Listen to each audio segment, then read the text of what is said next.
Hello, everybody. Welcome to another episode of Repeater. My name is Evan. And I'm Pat. And today we are joined in the studio by Carsie Blanton. It's me. Hey. Hey, you're here. Thanks for having me, guys. Of course. Thanks for coming. Thank you so much for being here. My pleasure. Yeah, sneaking us into your busy week. Yeah. Which is great. Apparently so. Yeah. Burning the candle at both ends over here. Well, we're glad we can help you melt that wax. Hey! There's a drum kit. We got to get a badum. I know, Oh right? my We God. should have a studio drummer just here only for that. Got to be so loud compared to the rest of our voices, too. Yeah.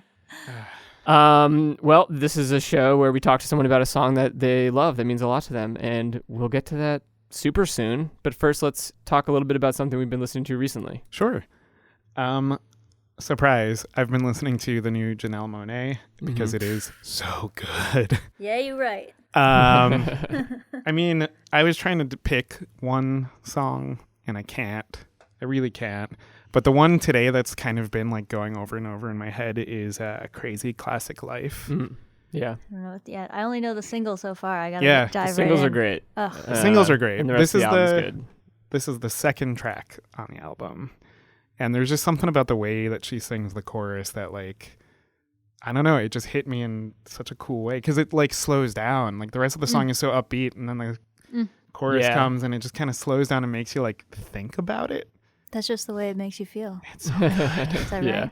Yeah. Powerful with a little bit of... I think Yeah. that's so hot. Oh, my God. That, for that sure. like, Coolest melodic choice in pop music in the past decade. it, I'm going to like, go ahead gave and me say. chills the first time I heard it. I was like, that's so cool. I know. You're like, those aren't even notes. You can't just sing that. Who let you do that? I Please think do it was, more. I think it was the ghost of Prince came to Yeah, her yeah. in the night and was like, listen, Janelle, I've been saving this for someone, and I think it's you. Yeah. That's yeah, my exactly. theory. I think that is sort of what it is. Yeah. And man, that album's great. Yeah. I've also been listening to that album a ton, but Can we all say the same thing? Yeah.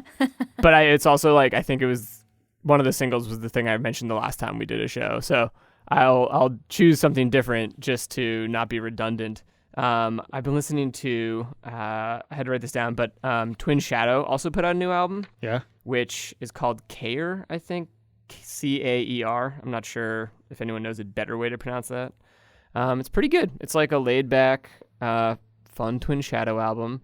But I think it's the second track as well. It's called Saturdays featuring Haim. And it's like gonna be a good summer party song, Nice. I think. Cool. Maybe not like banger party song, but like backyard party song. Nice. Saturdays, you know? Right. It's for Saturdays. Chill, beer Yeah. in hand Exactly. situation. And it's good. He's like an artist I'm only sort of vaguely familiar with, but I have a couple friends that really like him. And so I gave it a listen over the weekend and think it's quite good. Cool. Yeah. Cool. Well, I was going to say Tom Waits' album Alice because I've been listening to that for like the last week. But then I remembered today a good friend of mine, Milton, who's a great songwriter, played me the newest record of another great songwriter named Kat Edmondson. Okay. You guys know her? She's lives here in New York. Not many musicians do, I know, Yeah. but she does. And she just made this very cool, very classic jazz record. Like, Oh, cool. I feel like it was very ballsy of her. She made like, it's all the songs are written with like the verse. You know, this term in jazz music, they say the verse and they mean the weird intro that doesn't use the same melody or chords as the rest of the song. Okay.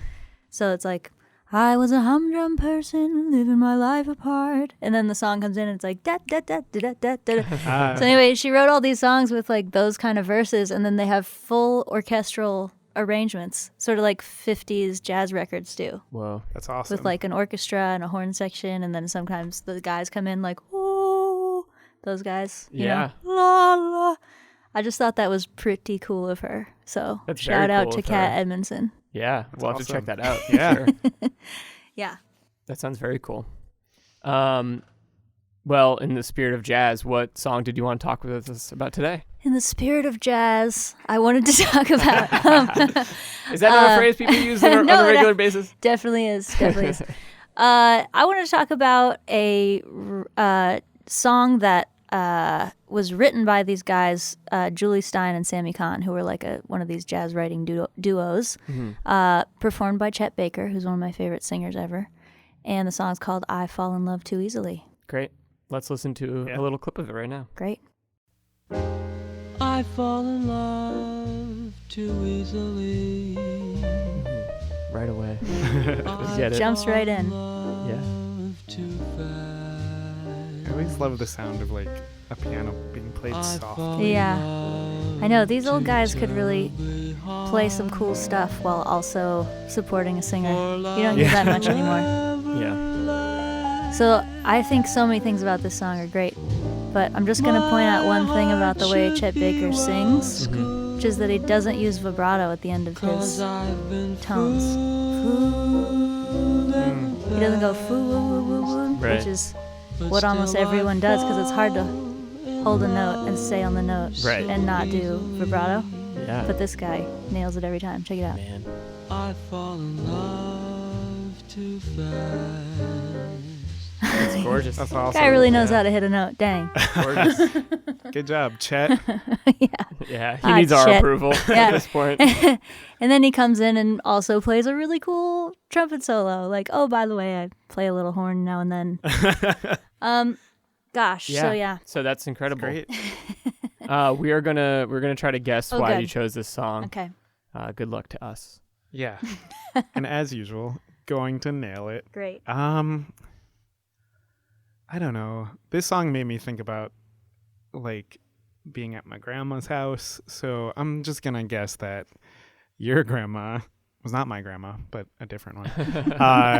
But like, who knows? Maybe this is Maybe we're this is meeting how we for the find first out. time. My long lost brother. Cousin. But I think I'm just gonna guess that she always had music on in the house, and like it was kind of this like chill, just nice background noise, and this was the song that maybe you were learning how to sing and you heard the no vibrato at the end and you're like, oh my god, I need to be able to do that. That's my guess. Wrong. Yeah. No. It's okay. Sorry, was I not supposed to do that? Am I supposed to give No, feedback? you can do it. Yeah, you can do it. Mine's super simple, which is as a musician. This probably hits in like two really specific ways for you, which is probably as a musician, this is kind of a gold standard kind of song for you musically. But I would just guess that maybe you are someone that falls in love too fast. And so it's also like out of the gate, you're like, oh God, it sounds good. And it's musically what I'm into. And this like old timer nailed, this emotional thing that I've seen running through my life. Yeah. Yeah, you pretty much got it. Okay. Sorry, Pat. That's pretty much true. Yeah. I think that, so I actually wasn't that familiar with Chet Baker until just a few years ago. Mm-hmm. I've been a jazz listener for much of my life, but I didn't know much about him. And so when I found him there's a record called Chet Baker Sings, which is, I don't think was originally put out as a full album, but I could be wrong about that. But it's all these sessions with this same band that you heard on that recording, and they're all these beautiful standards, and he sings them really straight, meaning he doesn't like mess around with the melodies very much. So it's a good way to like hear a new song, be like, wow, what's that one? And so when I heard this song, I Fall in Love Too Easily, I did have the experience you're talking about. I was like, whoa, you got me on that one. So yeah, I relate to it. I also think it's a really excellent example of something I value a lot in songwriting, which is directness and succinctness. So we didn't play the full song, but if you listen to the whole song, you'll find there's no other parts to the song. So unlike almost all jazz standards, which will be like A section, B section, sometimes there's another one, that verse that we just heard is the entire song. There's no other parts. And so apparently when the writers wrote it, Julie Stein and Sammy Kahn, they were like sitting, I just was reading this on Wikipedia, they're like writing together in Palm Springs and they like finished the melody, finished the lyric, and they look at each other and they're like, that's it, we said it. It's basically like a drop the mic kind of moment. You're like, you don't need to say anything more than that. Perfectly captures the sentiment, perfectly captures, has this melodic movement to it, and then it feels like we have arrived at the end. Here we are, everybody. So that's something I value a lot as a songwriter. So I think this is sort of a perfect little kernel of a song. Yeah, brevity is difficult sometimes, right? Yeah. Yep. And I think it takes a lot of sort of gumption to do what they did and say, like, we just wrote a perfect song. So what? It only has one part.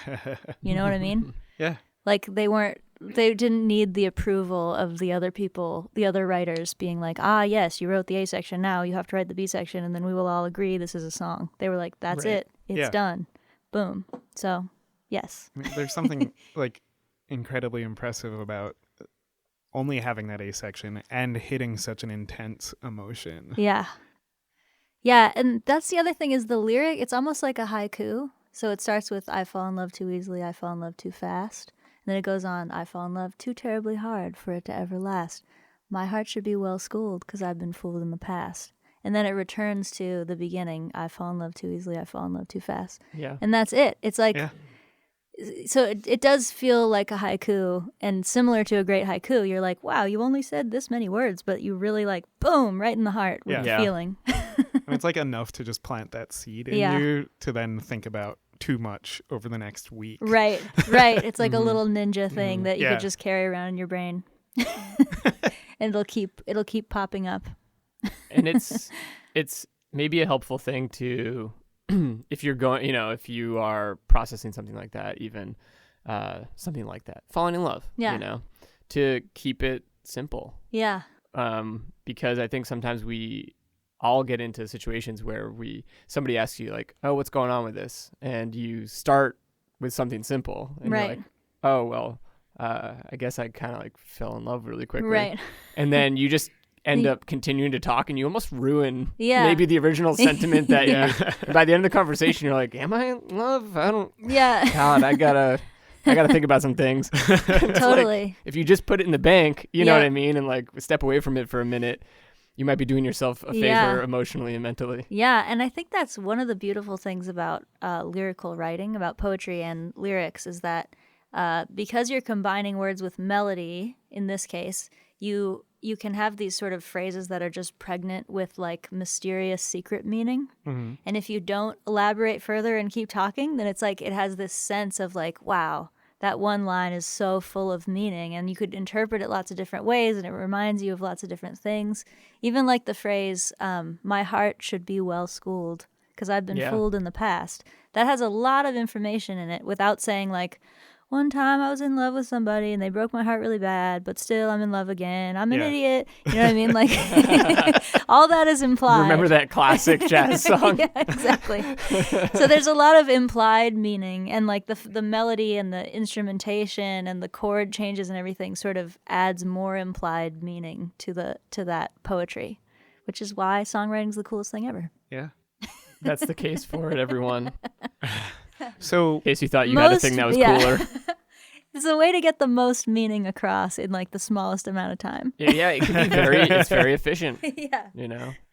So what like drew you to songwriting in the first place then? Was it the music, or was it the fact that you could play with words like that?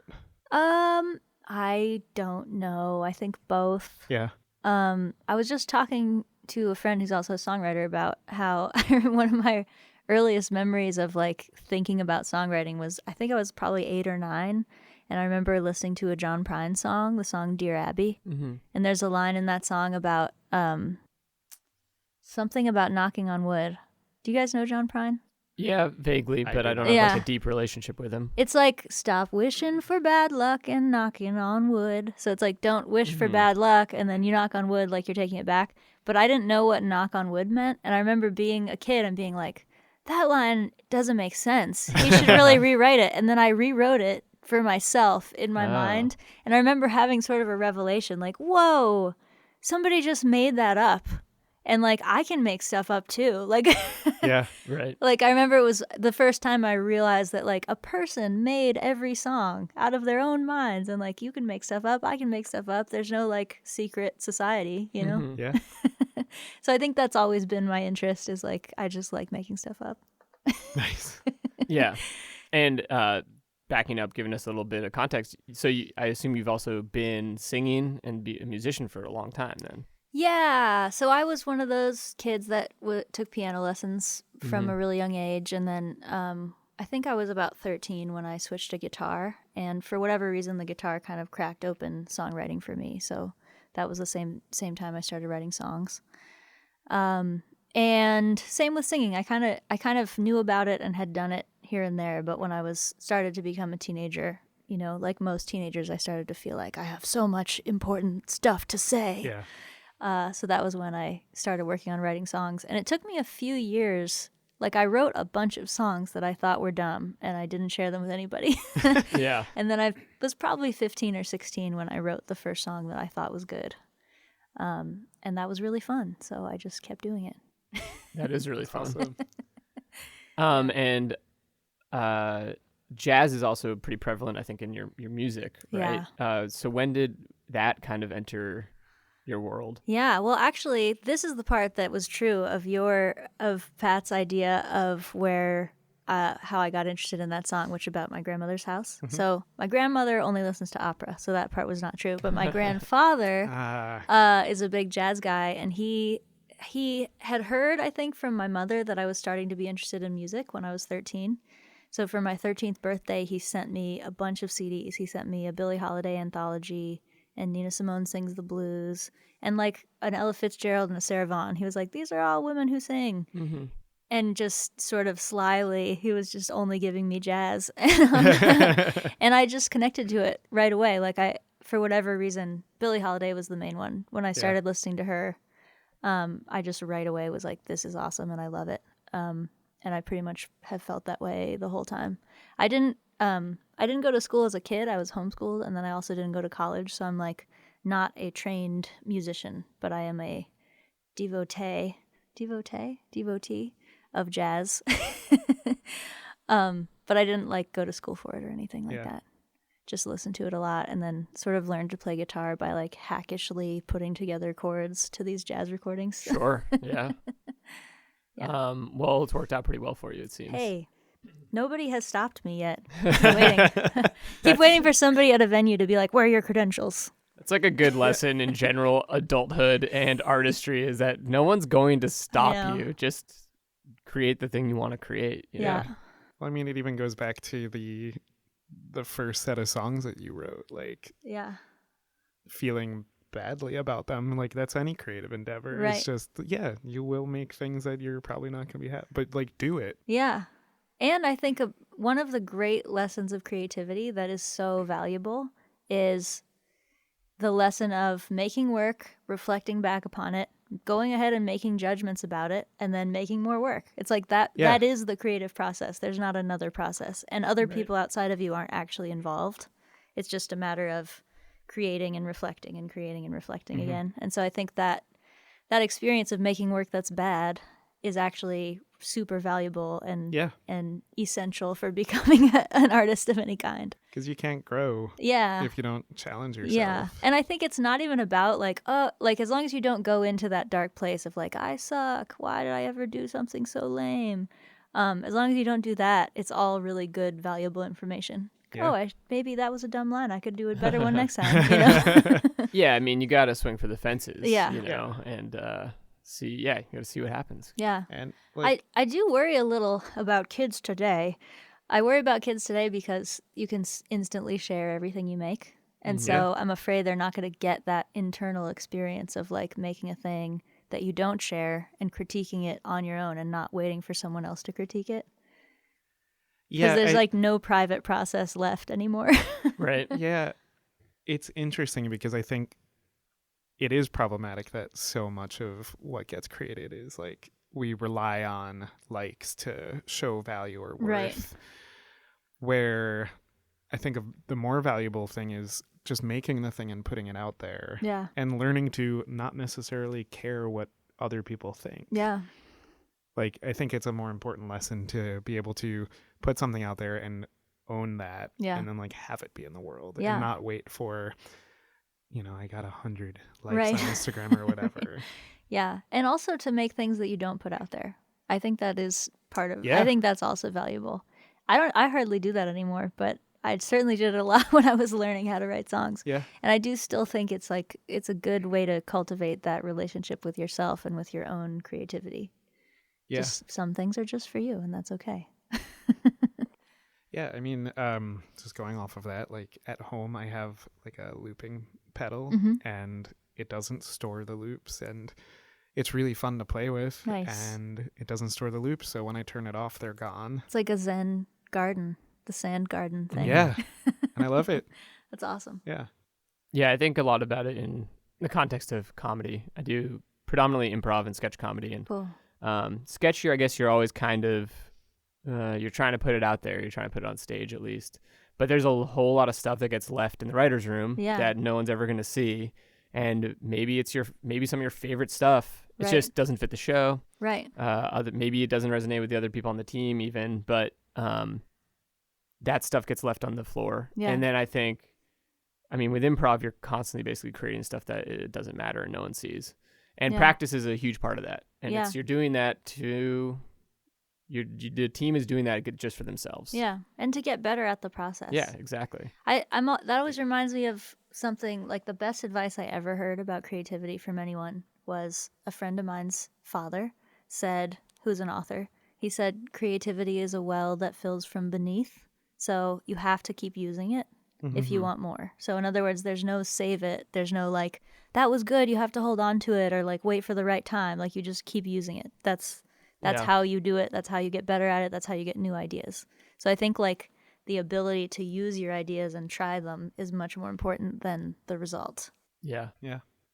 That's a really wonderful analogy, I think. And it's, I don't know the physics of it exactly, but nobody does. Well, but I'll save tearing down the analogy for another time. Yeah. do you think growing up with jazz has given you a wider space to explore? Because I know that the jazz that I was introduced to early was like, I don't know, smooth jazz or whatever. Yeah. And then somebody came in and was like, well, you need to check out Ornette Coleman. Right. And the range of just what happens in jazz is so interesting to me and incredible. Yeah, I mean, I do notice there's a bit of a dichotomy in music for a lot of people where it's like jazz is treated kind of like classical is treated, where it's like in its own camp. And if you don't like go to school for it, or you weren't raised listening to it, or you don't know how to play it, then it's like not for you. Yeah. And like pop music is this other separate thing. And I think because I started listening to jazz young enough, I don't experience that differentiation. I'm just like, this is all music. And like so many jazz standards are just beautifully written pop songs. Like that song, I Fall in Love Too Easily, is a pop song in that it's communicating very clearly a sentiment that everybody can relate to. Mm-hmm. And it's doing so in a way that's like really pleasurable to your ear to listen to, as opposed to like a lot of later jazz that gets a little more out and a little more challenging to a listener. So I feel like because I have that context, I just think like songs are songs. Yeah. You know what I mean? Like the point of a song is to communicate a thing and a feeling with sound. And so I think jazz isn't excluded from that for me. And I think that's been very valuable as a musician, that I don't feel sort of cut off from that whole world of music. I think it's good. I mean, if people were kind of putting more of it, or, you know, vice versa, whether you're somebody super into jazz or super into classical, putting pop music into your rotation, or if you only listen to popular music, putting those things into your rotation, because it gives you that context a little bit, you know, the more you do it, really. Yeah. I can remember maybe 2 years ago I was going to ride my bike from like Brooklyn to Manhattan, and I put on this EP by this group I think called Naresia. They're like a sort of upbeat jazz group out of the UK. Mm-hmm. And I just remember taking a turn on my bike. Like, it was just always very pleasant, how I think a lot of popular music listeners would describe jazz. You're kind of like, oh, this is nice. I put it on in the background. I don't really like...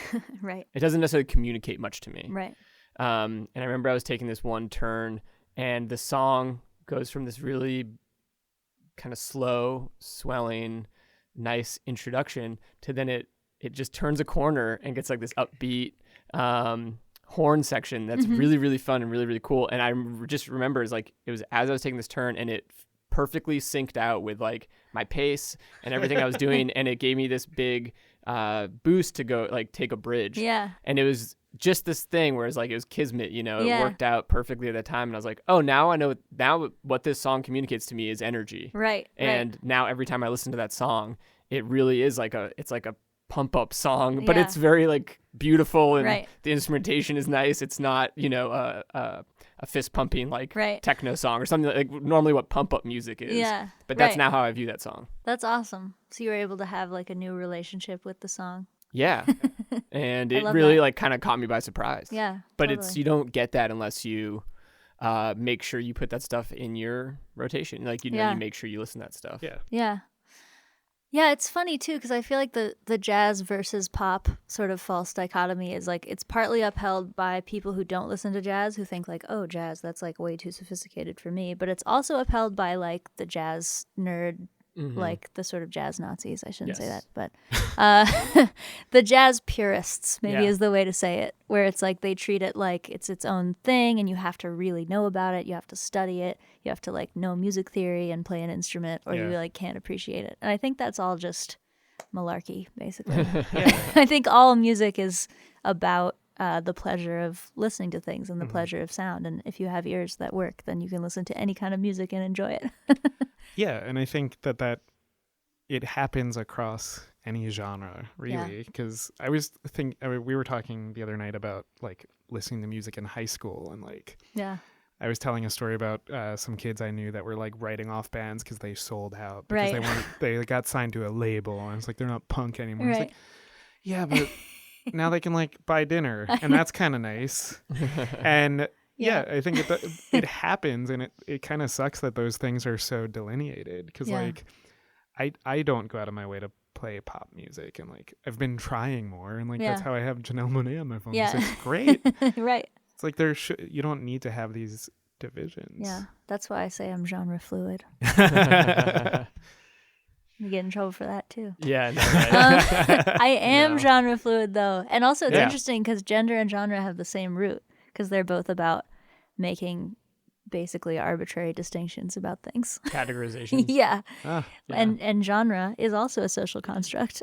it's true. It is, and the thing is, like, I think any music listener, the longer you live life, the more frustrating you are with genre Yeah. as a concept, and the more you like, I don't fucking, it's like this, it's, Yeah. and you like just mash together different words Right. to try to Yeah. like describe what something's like. And the thing is, they're as frustrating as they are. I'm the type of like brain and personality, like I find them very helpful. Yeah. But I guess it's maybe it's the difference of looking at them like buckets and more like guideposts or Right. something, where it's like it gives you the directions Right. vaguely of You how could to be- get somewhere. You could be jazzier Yes. or less jazzy. Yes. But you're not Yeah. going to be like jazz. It's like versus- navigating by the stars Yeah. almost. It's like if you kind of know where the big ones are, and you can Right. sort of like bounce around between them, and Yeah. you'll probably get to where you're going, but maybe you'll be 100 feet left of your intended destination or whatever. But like you'll get there, Yeah. more or less. Yeah. I think yeah. that's right. And I think as a composer, as a songwriter, I think I am very served by having as broad an understanding of the musical landscape as possible. Like I often think of my favorite songwriters. I love Tom Waits, was talking about him before. Paul Simon. Like these are people who are clearly drawing from many genres all the time.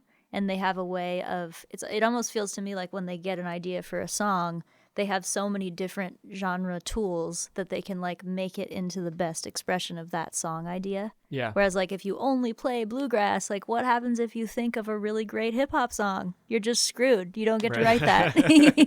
You know what I mean? Yeah. Yeah. I think I had talked to Pat about this already, but last week I listened kind of randomly to a 1998 Bette Midler album. Nice. I think it's called Bathhouse Betty, and the number of genres represented on that album were Yep. truly insane. Yep.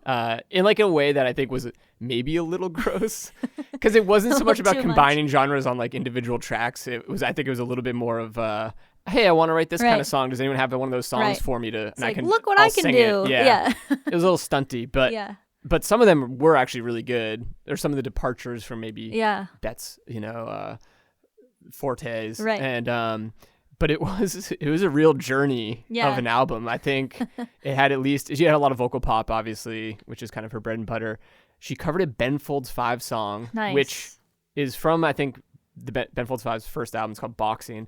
And it's one of those songs that her singing it, I was like, oh, I know this song. Why do I know this song? Right. It's a show tune.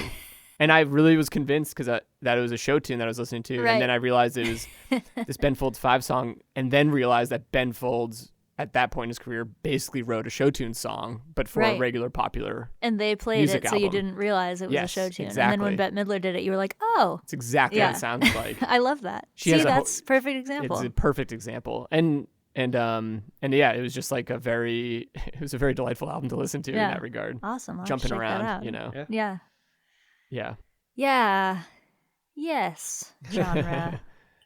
Yeah. It's all made up. It is all made Yeah. up. I think I have a special hatred for the idea of genre because I get asked that question a lot as a performer. Right. What kind of music do you play? And it's like at this point, I just mostly want to punch people when they ask me that. Even though, of course, they have the best intentions and like. Sure. There's nothing inherently offensive about that question, but I always want to be like, I don't know, what kind of food do you eat? Like, what kind of sex do you have? Yeah. It's the world. It's not. It doesn't work like that. I feel like I've found myself using this as a genre in recent years, where someone's like, "Oh, what do they sound like?" I'm like, guitar music. Yeah. It's like it's so incredibly. But I'm like, is there a better description for this band than guitar music? Right, like I don't know. Yeah. Yep.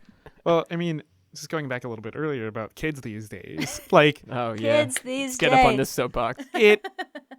a nice thing is that they have Spotify, that Yeah. they have all of this stuff available to them. Right. For better or Hopefully- worse, because Yeah. you know, like I truly appreciate having those people in my life that were like, oh, you should listen to this. Yeah. Like this is what you need to listen to. Like, hey, you're 12, here's Frank Zappa. Yeah.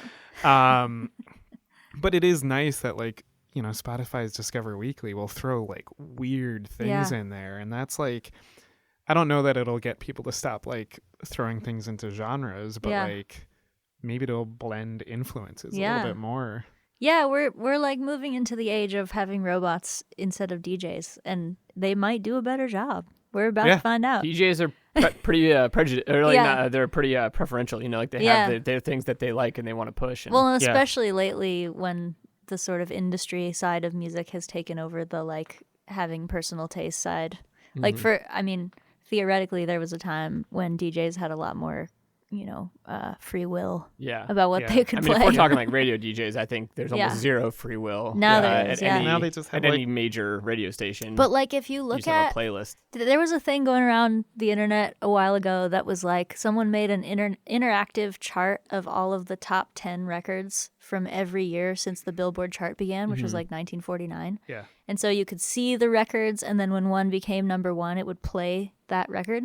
And so it's like this timeline where you can hear what the hits were all through like 1949 until now.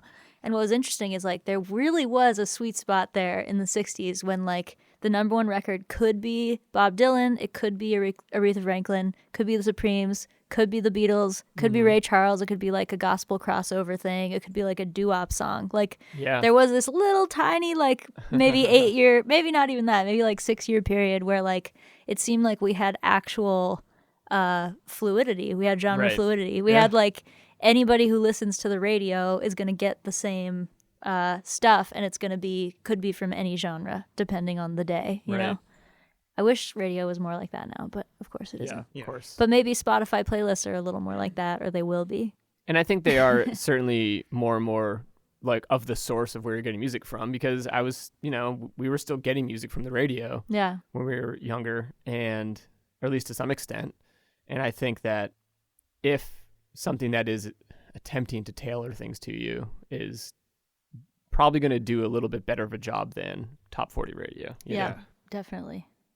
I think hopefully they'll write a curveball into the algorithm on Spotify at some point, and they'll be like, you think you like jazz, but probably you also are really going to like this whatever hip hop or like, you know, country music or some other thing out of left field. There should be like your whatever, the Discovery playlist or the weekly. Yeah. And then there should just be another playlist that's like, hey, check this out. Like, hey, or dude, you might like over here, you might like this stuff too. Yeah. Or there should be like a toggle where you can say like how interested in other stuff you are. So like this is my Discover Weekly, but I'm like 11 on how much I want to hear just other random stuff I don't know about yet.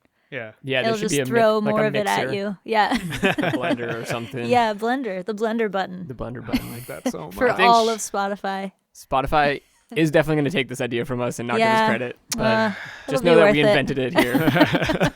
All the tweens can thank us. Yeah, you're welcome. Yeah.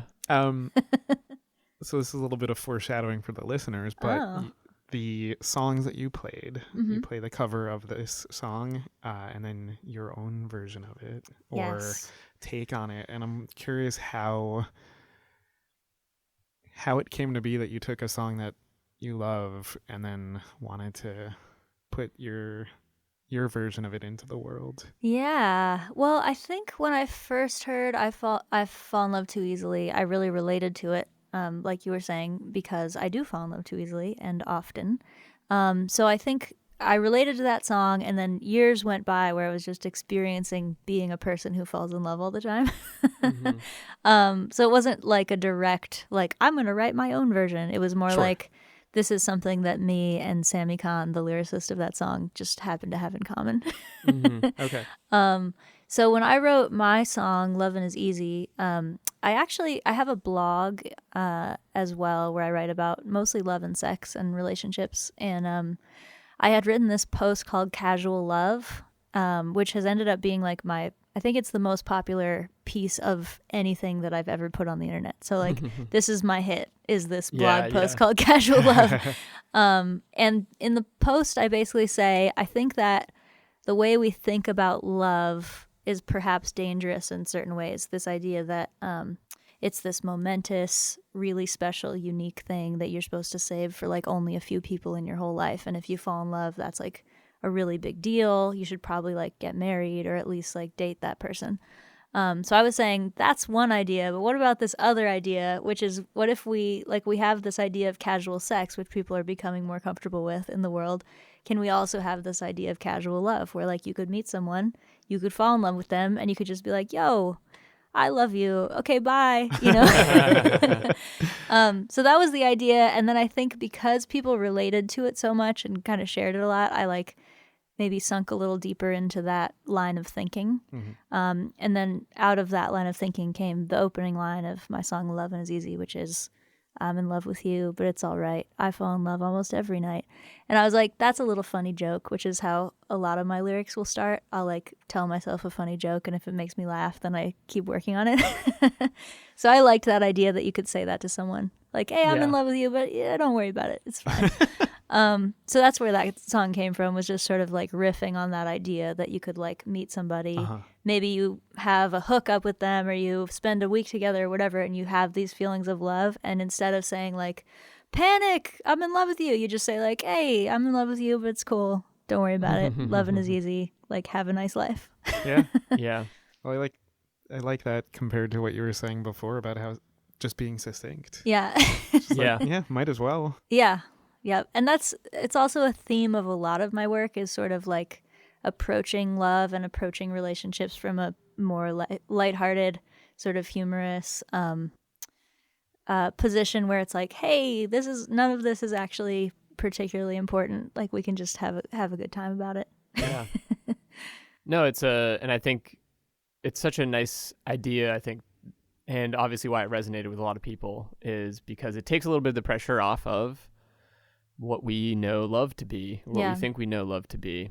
And I think for a lot of people that is just such a nice notion that it's not the stressful, high stakes thing that we've been told that it is.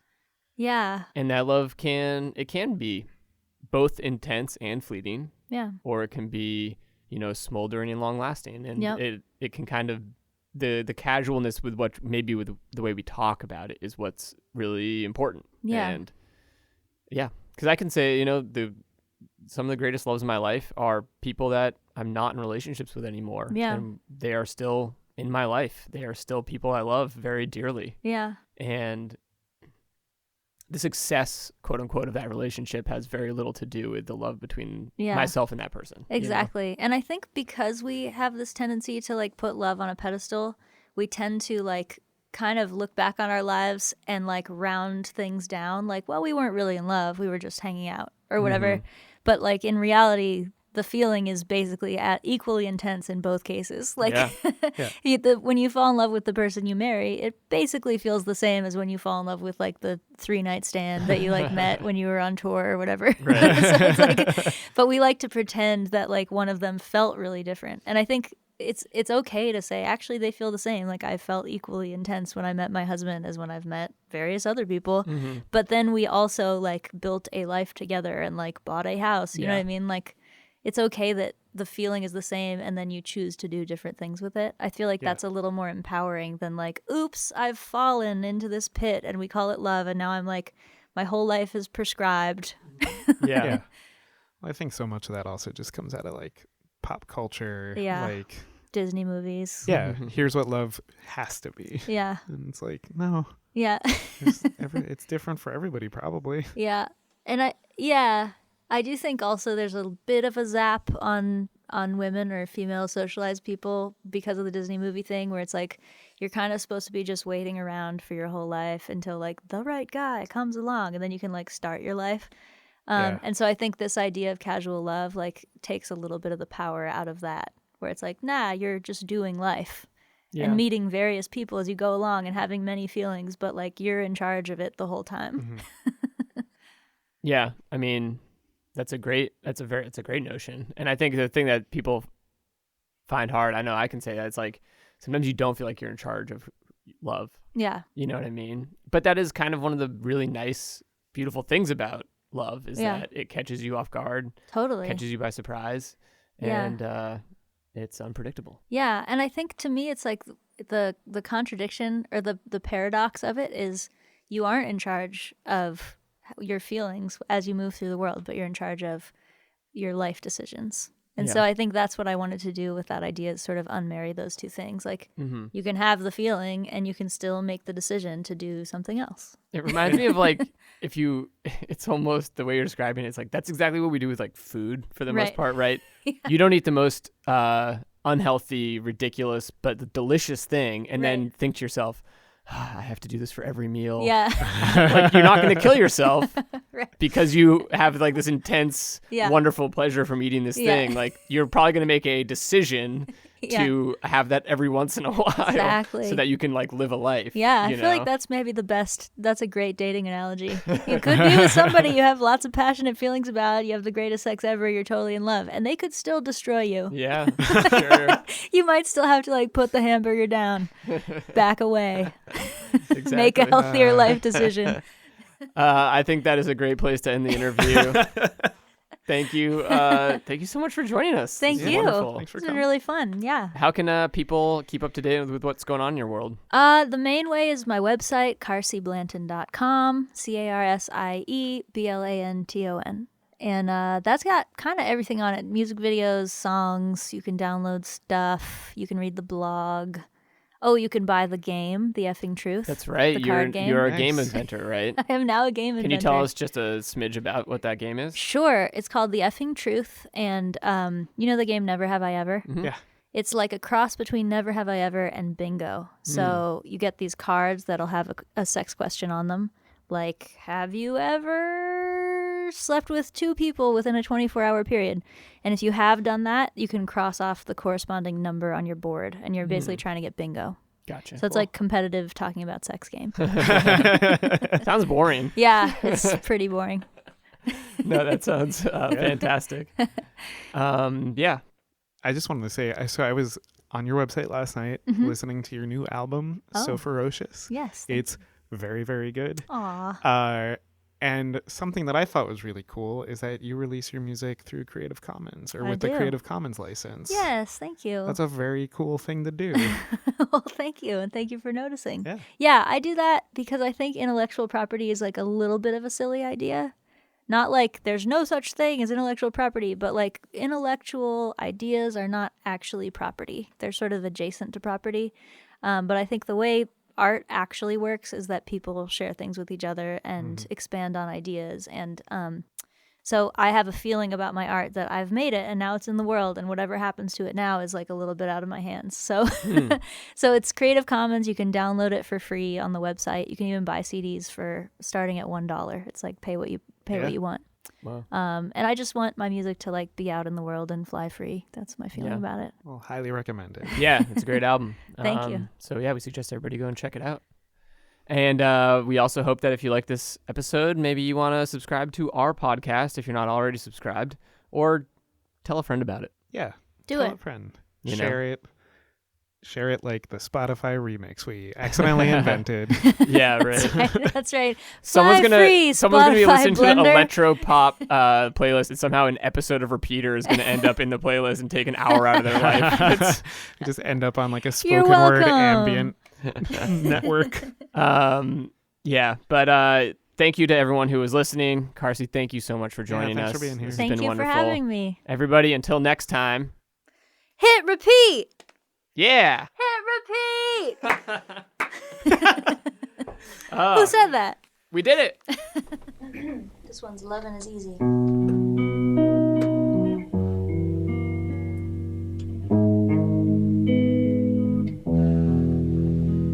I'm in love with you. It's alright.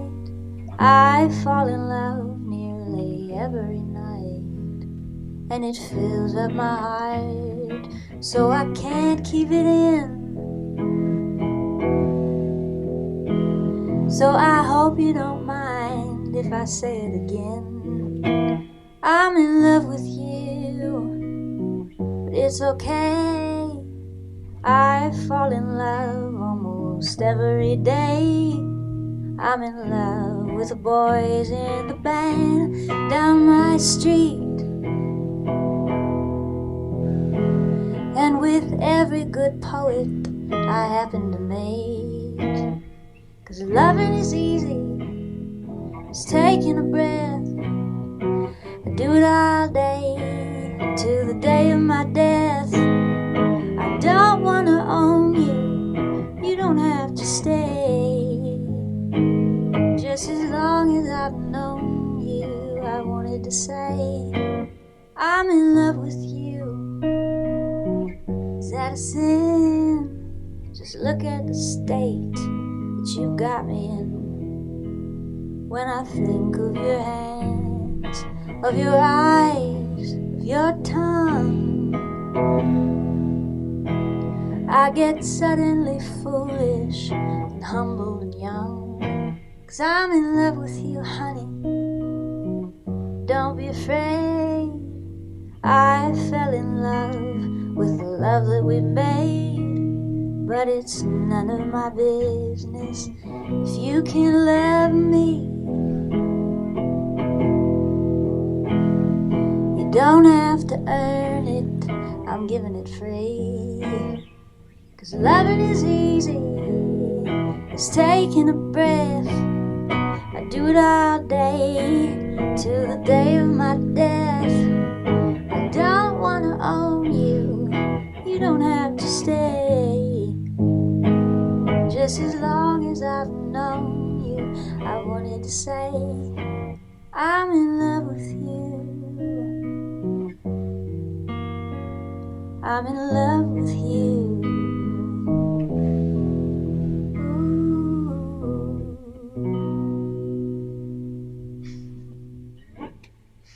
Awesome.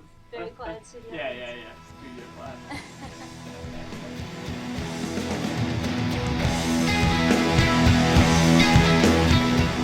Repeater is hosted by Evan Ford Barden and Patrick Cartelli. This episode was recorded at Magnet Training Center in New York City, where they offer classes in improv, musical improv, sketch writing, storytelling, and more.